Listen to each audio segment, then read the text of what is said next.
좋은 아침입니다. 오늘 말씀은 요한계시록 21장 10절에서 12절, 16절에서 18절, 그리고 21절에서 23절 말씀입니다.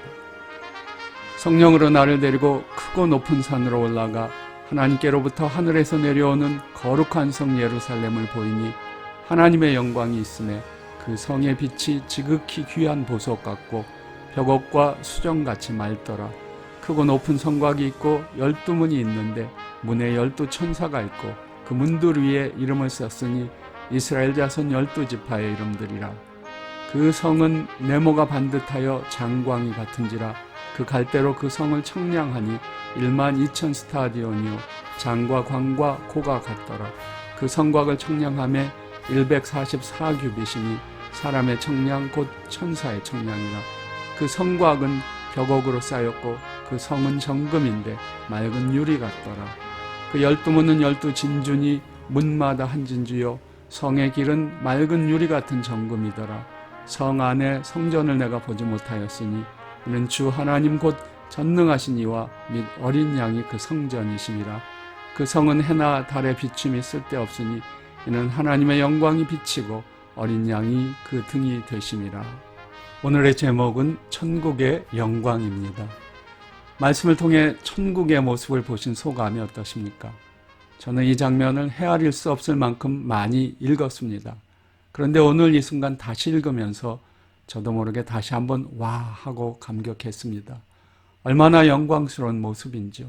감탄하지 않을 수가 없습니다. 그렇지만 누군가 그런데 이게 정말일까요? 하고 질문할 수도 있을 것입니다. 천국의 모습은 사람의 눈에는 정말 믿을 수 없을 정도로 영광스럽고 화려하고 장엄합니다. 어느 누구라도 보는 순간 의심 없이 믿기는 쉽지 않을 것입니다. 그러나 성경의 독자들은 성경을 통해 이미 상상을 초월하는 장면들을 적지 않게 보아왔습니다. 예를 들면 평소 사람의 눈에는 흠모할 만한 아무것도 없으셨던 주님이 변화산에서 그 누구도 지금껏 보지 못했던 영광스러운 모습으로 변화되셨습니다. 그 장면도 믿기 어려울 정도로 놀라운 장면이었습니다. 그 주님의 그런 영광스러운 모습이 사실이었다면 오늘 천국의 이 영광스러운 모습이 그렇지 않아야 할 이유가 없습니다. 저는 오늘 이 장면이 천국의 사실적 모습이라고 믿습니다. 이 장면을 묵상하면 할수록 그런 확신은 더 깊어갑니다. 천국의 모습을 보여주는 오늘의 말씀은 순간적인 환상이라기엔 너무나 자세하고 구체적입니다. 오늘 말씀은 천국의 모습을 다양한 관점에서 보여줍니다. 멀리서 본 모습, 가까이서 본 모습, 밖에서 본 모습, 안에서 본 모습 등 다양한 시각을 보여줍니다. 또 오늘 말씀은 천국의 거룩한 성과 그 안에 있는 여러 구조물들에 대해 3차원적인 칠수를 정확하게 묘사하고 있습니다.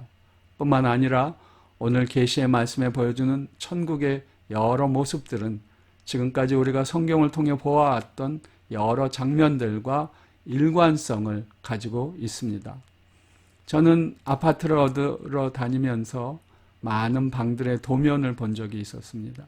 그 방들의 도면은 사실 1차원적인 선들로만 그려진 것입니다. 그러나 도면을 들고 실제로 그 집에 들어가 보면 그 모든 선들이 다 의미가 있는 것임을 알게 되었습니다. 오늘 말씀에서 보여주는 천국의 모습은 그런 건물의 도면들과는 비할 수 없을 정도로 자세합니다. 그럴지라도 우리가 마침내 천국에 도착하는 그날에 우리는 수도 없이 감탄하게 될 것임은 분명합니다. 해보다 밝은 하나님의 빛이 충만하고 어린 양이 등불이 되어 비춰주시는 정금으로 된 천국의 길을 걸으면서 어찌 그 영광에 감격하지 않을 수 있겠습니까? 성자들의 행진이라는 노래를 기억하시죠? 성자들이 행진할 때, 오 성자들이 행진할 때 나도 그들과 함께 걸을 수 있기를 바랍니다. 성자들이 행진할 때 여러분 이 성자들의 행진에 함께 하지 않으시겠습니까?